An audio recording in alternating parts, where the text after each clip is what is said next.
ఒక చల్లటి అడవిలో రెండు పక్షులు కోకిల మరియు పిచ్చుక ఒకే చెట్టుపై నివసించేవి.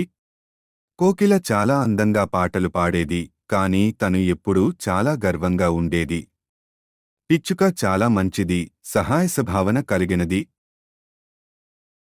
కోకిల నీ పాటలు చాలా అద్భుతంగా ఉంటాయి. అవును. నా స్వరం వినడానికి అందరూ ఇష్టపడతారు. ఒకరోజు భీకరమైన తుఫాను వచ్చింది. చెట్లు ఊగిపోయాయి, ఊళ్ళు పడిపోయాయి. కోకిల గూడు కూడా చెట్టుపై నుండి కింద పడిపోయింది. నా గూడు పోయింది. నేను ఇప్పుడు ఎక్కడ వెళ్ళాలి?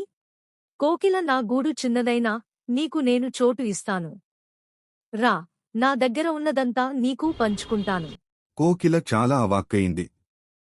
తను ఎప్పుడూ తన పాటల గొప్పతనాన్ని మాత్రమే చూసింది, కాని పిచ్చుక నిజమైన స్నేహితిగా తన సహాయం చేసింది. సూర్యోదయం అయ్యింది. కోకిల తన పాట పాడటం మొదలుపెట్టింది. కాని ఈసారి అది గర్వంతో కాదు, కృతజ్ఞతతో. పిచ్చుక, నీవు నిజమైన స్నేహితివి. నీ సహాయం వల్లనే నేను ఇక్కడ ఉన్నాను. నువ్వు సంతోషంగా ఉండడం నాకు ఆనందం కోకిల. స్నేహం అనేది సహాయం చేసుకోవడమే. అప్పటినుండి కోకిల తన గర్వాన్ని తగ్గించింది, పిచ్చుకతో కలిసి కొత్త స్నేహితులను సంపాదించుకుంది. ఇద్దరూ సంతోషంగా పాటలు పాడుతూ ఆనందంగా జీవించారు.